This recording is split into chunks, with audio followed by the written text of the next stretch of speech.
It kind of seems like in El Paso County, Fountain is the new Monument Hill, at least for this morning. Typically, we're used to a storm favoring Monument Hill, Black Forest more than the south end of town. And while we did account for a little bit more snow up there, just in case the system moved north, the bigger totals have been south.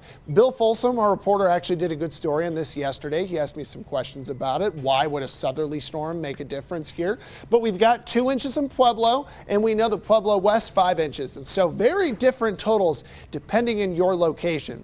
It's 6:17, and I hope with school cancellations and delays, maybe you can take it a little easier this morning. Bree, those eyes darting at me because of the cancellations and delays across the newsroom. But it's probably better we try our best to work from home if that's available. Obviously, I came into work, our whole crew came into work. Take it slow, you're doing all right. But we've got some of the heaviest stuff really just along and west of the interstate right now. I noticed in El Paso County, some banding is still kind of kicking around Fountain, the airport, Cimarron Hills, Powers, Mark Scheffel, and out east. Schriever, actually, probably pretty rough out there if you were commuting to base. If you're going on post at Fort Carson, probably around 3 to 6 inches. I don't have a report yet. Canyon City, snowy. Westcliff, snowy. Really snowy in the Wet Mountains, Pueblo County through Walsenburg, Trinidad.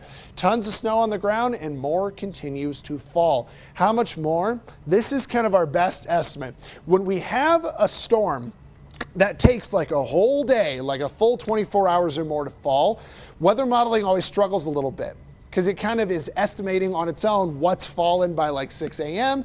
and you got to try to feed that data into it. So we're doing our best based off the data given with our experience here. This storm is favoring areas to the south, so I kept our numbers a little higher. Whatever fell this morning, this is kind of how much more could fall through the end of the day. It may not be super accurate into some of the mountains here, but I went with a little broader range of 8 to 12 inches. We've already gotten 7 inches of snow in Rye. It's easy to get another 6 to 8, I think, through the entire end of the day. Now, the wind gusts are only expected to get stronger into the afternoon. They are moving out of the northeast, and so you do have upslope into the southern mountains and against the Raton Mesa. That's why this heaviest snow should stay south of El Paso County. Wind chills are in the single digits, but they've been falling, and we're expecting from now through the end of the day, temperatures to probably stay below like 18 degrees in the Springs, but wind chills to be at 0 or below.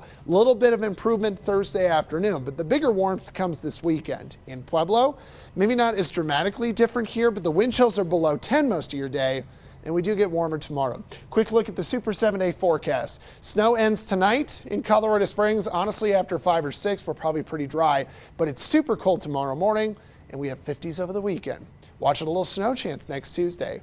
Pueblo, snow probably is done by 6 to 8 o'clock tonight, somewhere in that time frame. And then we're really cold tomorrow morning and still very cold on Friday morning. But the weekend's awesome.